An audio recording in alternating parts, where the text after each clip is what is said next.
Cowbells at the Super Rugby or not? Yeah, I reckon let him in. Don't remember anyone being injured by a cowbell apart from the horrendous noise. That attacking side of the Crusaders, has it been convincing? Not for me, it hasn't. The Chiefs have. The story hasn't come from anyone close enough to the All Blacks to suggest that we should be thinking it's going to happen. It's come from the media and it's come from fans. The cowbell is as much a part of Chiefs rugby as, I don't know, the Mad Monday chuck gravel at the stripper game they used to play. Remember that from a decade ago?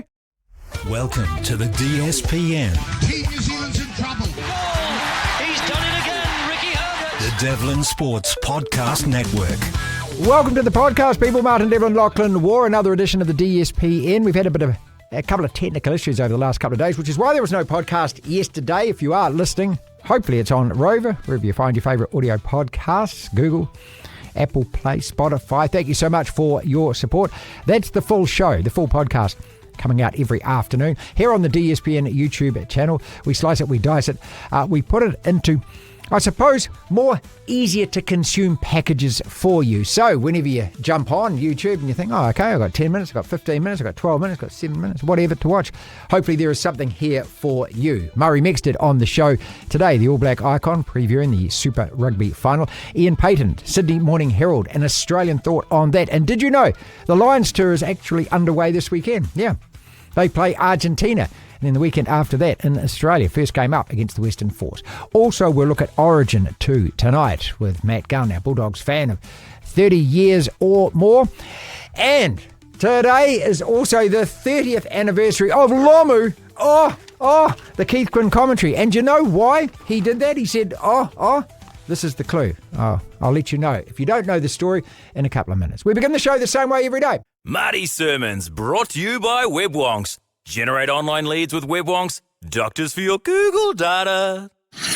We live in an amazing, amazing world, and it's wasted on the crappiest generation of just spoiled idiots.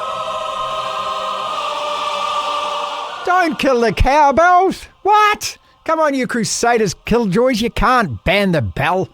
Crusaders CEO Colin Mansbridge has said on LinkedIn that Chiefs fans are more than welcome for Saturday's Super Rugby final, but that cowbells are going to be melted down at the front gate. What? Come on, Cole. To quote the original tennis super brat John McEnroe, you can't be serious. Surely not. Is this for real? I kind of get the feeling it's been a bit blown out of proportion. Oh, not the media doing that, is it? The cowbell is as much a part of Chiefs rugby as, I don't know, the Mad Monday chuck gravel at the stripper game they used to play. Remember that from a decade ago? I'd prefer you didn't. Hello. Banning the cowbell for the Mulu man is like telling a cantab he can't ask a freshly shorn Romney out on a Tinder date. It's part of who they are, mate. It's their lifeblood, their birthright. It's what they do. It's theirs by right. Now, for us neutrals, who aren't fans of either team, we can sit back and watch this unfold and fall where it may. But it does all sound a bit over the top. You can't ban the bell. Just win the game. That's the best and easiest way to make that sound stop. And be thankful that the guy with the chainsaw isn't turning up. As I said, I can't take it too seriously. I know Colin Mansbridge, he's a good dude. Back to the bit about Jonah. 30 years ago today, he stomped over Mike Catt, semi-final of the World Cup in South Africa. 45-29, we beat the Poms. Keith Quinn with that beautiful piece of commentary. Lomu, And if you didn't know, I'll let you in on the secret. Keith has told me this story. A lot of people thought that he was kind of reacting to what he was seeing. In actual fact, he was commentating, and when Jonah did the stomp, he went, Lomu, and he dropped all his paper on the ground and went, as he bent down to pick it up.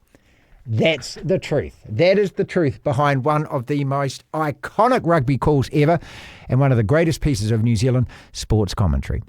Quinster Lomu. Devlin. It's time for the Tight Five, Lachlan. The Tight Five. 5 separate sporting subjects, roughly 90 seconds on each one of these. And then when this happens, on to the next subject we go. No cowbells at the Super Rugby final. I reckon they'll squeeze a few in. The clearest indication yet that Scott Barrett is going to be named as All Blacks captain is where the All Black team naming is going to be on Monday. We'll talk about the Super Rugby final. Oddsmakers can't split it. Your call on that, Lachlan. OKC have won the NBA championship, and this is the first time as OKC. Yes, there's a couple of games maybe to go, but they won it really in Game 4, did they not? And they cleaned up yesterday in Game 5. Ardie misses Super Rugby. Penrith, Do they have a point about the scheduling for this game against the Warriors? Means they can't get their players back. All of that, Origin 2 tonight. Yes! We'll start with the Cowbells, though, because that's how we started the show. Cowbells at the Super Rugby final. I don't think you can stop them, can you? How are you going to stop people bringing them in? And it's just red rag to a bull now, isn't it? Because every Waikato fan, every Chiefs fan that's going is going to try and squeeze one, aren't they? On their persona. Yeah, I'd imagine. It's a really strange story. I don't think it's that serious. I'm pretty sure Colin Mansbridge maybe said it, and I don't know whether or not he really meant it like it's meant to be a hard and fast rule. Well, I read the LinkedIn post, and then he supposedly sent a statement out. I would imagine he sent it to One News because One News was the first New Zealand media outlet to actually put a story out.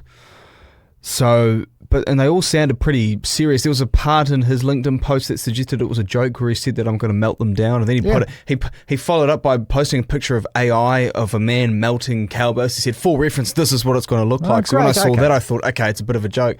But I imagine it's serious that he is actually banning them. If I was a Crusaders fan, I'd take a cowbell. I would take a cowbell. Yes, I would. I'd take not a as cowbell. a Crusaders fan. I'd take a red and black cowbell, and I'd go, we're banging them. We're ringing them. That's just strange. Why not? Well, because then you're having a crack at your own franchise. No, you're not. You're that. countering the effects of them doing it. You say, you want to ring a bell? We'll ring 10,000 bells. Why would you do what the enemy's doing? Because we can do it bigger and louder. Because that's just weird. The Crusaders doing the cow. That's a Waikato. Well, what should the Crusaders do? We'll watch the game like this, should they? Yeah, or bring a sheep along and just hold a sheep up. See, this is what happens. The rest of the country, we don't have to like either of these two teams, do we? No, not at all. They're probably the two most actually, people outside of Auckland would put the Blues in there, but at least for Aucklanders, they're without a doubt the two most disliked teams. Well, who's going to win it then? Mex reckons, and you can go to that part of the podcast and look at that on the DSPN channel. He says that the Crusaders haven't got enough firepower to win this final. I disagree with that, I think, which is an interesting call by Mex. I will never, ever act like I know more than Murray Mex did about rugby, and I'll bow to his expertise, particularly with the loose forwards. But I don't think the Crusaders lack X factor at all. I think they've got quite a bit of it. Especially when you look at who their fullback is. Will Jordan. Yeah, he's one. Sevi Reece, I think it's fair to say, is an X factor. I'm personally a fan of Shea Fihaki. I think he can certainly change a game. He is actually very Will Jordan-esque. Braden Enoa has got pace for days. Well. He's quick and he's finally healthy. Okay. Comes down to that number 10 though. Who plays and how much control they exert. Revez Rehan has been playing very well, and I've always thought he's raw. That's the word I've always used because he's got obvious talent. It's just about polishing it there and moulding it around there. He's got a really good kicking game. He's got a hell of a boot on him. His goal kicking's got him better. No, the Crusader, and I think Christian Leo Willie, certainly has a bit of that as well as a loose forward. And I think he's a bit underrated in that department. Okay. But the Chiefs also have X factor as well. They, I think, equally have some, but I think the Chiefs will win. Yeah, I think they're a better team. But I wonder whether I think the Crusaders' defence, that to me, if they can defend like they did against the Blues. Yes! Scott Barrett is going to be named the All Black captain on Monday. This goes without saying because it's been held at the Coastal Club in Taranaki, people. Okay? That's where the Barretts play their club rugby. They're not going all that way and not naming him as captain, are they? No, just quickly. 2 or 3 bits to this. I don't think they really put a lot of thought into where it is. I think they did. Let me finish. In relation to certain storylines that are out there, I think they just like to take it in around different parts of the country. Obviously, they take it to a part that's in connection with maybe some players or maybe the coach. Mm-hmm. But I don't think they're going, we need to have it here to prove to people that Barrett is our captain or to reinforce this. No, because the whole Scott Barrett losing the captaincy story never came out of New Zealand rugby, never came out of the All Blacks. Razor never said anything. Ardie Savea, who's supposedly the guy that, if you speak to some, should have the role, not me at least. I'm more than happy with Scott Barrett having the job. Same. But, the story hasn't come from anyone close enough to the All Blacks to suggest that we should be thinking it's going to happen. It's come from the media and it's come from fans. Yeah. Therefore, there's no point sitting there saying that this is the clearest. This is the clearest indication that Barrett's going to get the job. I don't think he was ever going to lose it. Same. I've been saying it all season. Let's not fall for it and let's move on. It's not a story. All right. I'll put you in your place. Does Ivan Cleary have a point about Penrith and these players not being able to come back and play from after Origin? Well, they could. They certainly could get to New Zealand in time. It's more about what's an ideal build-up to a game of rugby league for a group of players who've just played in State of Origin. Obviously, it's not, because if Ivan Cleary felt that he could, he would be playing them. The turnaround, you're playing on a Wednesday night, then you've got a game in New Zealand on the Saturday night. So, I don't know. If you want to be really picky and really nasty, then no, you could probably say you can make it to New Zealand. But, as I say, the build-up physically is not ideal. So, no, he does. But I think this is an issue that the NRL has battled with more or less for a long time when you've got these Origin games on Wednesdays. Yeah. One team, maybe two, are going to lose out in terms of the turnaround. And unfortunately for Penrith, they've lost out here. Can I just say, if you were the Tigers, if you were the Warriors, actually, and let's say the Warriors, hypothetically, Mitch Barnett, let's say he wasn't injured, let's say, and Kurt Capewell gets the call for Queensland, let's say someone else, let's say Metcalf or Wade Egan was in New South Wales, and they didn't have 3 players, and this affected them, I'd listen to it. I wouldn't really listen to it as much when it's the Penrith Panthers because you've won the last 4 premierships. Righto. Ardie misses Super Rugby next year. Damn hard on Moana Pacifica. Again, it's the nature of top All Blacks in this country that they tend to take these sabbaticals. I wonder. The Blues didn't have Bowden Barrett. I think it's 2 full seasons. They haven't had him now. So they're not going to have Rico next year. It started off with one sabbatical. Dan Carter doing it. Remember. And now it's getting to the stage now where it's going to happen, if not every year, every second year that the players are going to do it. Get used to it, okay? You're going to try and sell Super Rugby without your biggest star, and he was the biggest star this year. I think it's, for all of those who are involved in Moana Pacifica and trying to sell this product, it bloody sucks. But you can't stop it. It's just what it is. Well, it does help that you've got Ngani Laumape coming to the team next year. They've help. Also, 15 players they announced the other week that they've lost? I would imagine Moana are going to make a couple of moves. I would imagine they've got a few to make. So I'd wait and see until they, put together their final roster for 2026 before getting too worried about it. OKC, congratulations, have won the NBA championship. Don't go too early. Halliburton's injured. There's no way the Pacers are coming back. And it wasn't about yesterday's game that I watched where they ran away with it. It was about game 4 where they were down 10 with about 4 minutes to go, and then they went on a 12-1 run to close that game out. The Pacers had that game. If they had gone up 3-1, it would have been series over, and I'd say that they would have been the champions. They might have even won it in OKC. But now, 3-2 down, the stats say, something like 76% of those teams up 3-2 in the finals who win that 5th game go on to win it. Well, 74% of the game 5 winners go on to win the championship. There you go. And 23-8. The way that they're playing, deserved champions. Let's crown them all. Sorry, let me rephrase that. 74% of the game 5 winners when the series is locked 2-2. Yeah, go on to win it 74% of the time. But I think when the Thunder won game 4, they won the series because the Pacers, many NBA fans would agree that this Pacers team is just one of the weirdest teams in recent NBA history. They've gone on an all-time run that doesn't really make any sort of sense. Tyrese Halliburton has lifted himself to a level, not in terms of overall 48-minute game performances, but in terms of how he lifts the team in the final quarter. That he's a great player, but he's gone to a level that none of us really expected, or fans really expected, I don't think.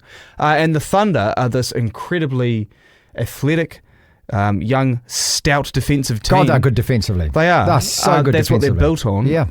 That the loss in game 1, then I think going down 2-1 was a bit of a shock. It's not that I think you're waiting for the Pacers to lose. They lost game 1. The Pacers only led with 0.3 of a second left in that game. That's all they led for, okay? When I was watching yesterday, I was stunned at the level of that defence, the intensity of that defence, and their ability. That's what they've done all year. It's what they did last season as well. To force the opposition away from the basket. And they just kept doing it and kept doing it and kept doing it. And in the end, you're firing 3-point bombs because you can't get close. No, they deserve it. I absolutely rap for them. Well, they haven't won yet, but based on how their season's gone, they won 68 games. I think they set the record for the most number of wins during regular season by 20 or more or something like that. The numbers are incredible behind this season. They should win it, and they are a better team than the Pacers. There you go. All right. Yes! Finally, we mark the moment 30 years ago today, and as I said to start the show, you weren't even born at that time.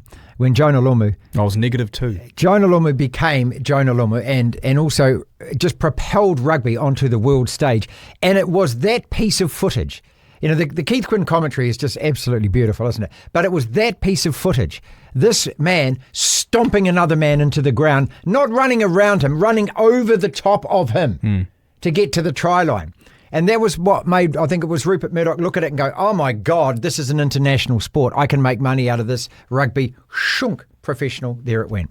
Stunning. I'll never forget it, 3:00 in the morning. And they were, we were worried about that England side because we'd lost to them in 93. And we weren't convincing in 94. We'd lost to the Aussies in the Bledisloe Cup test, that one-off test. And then we get to Africa.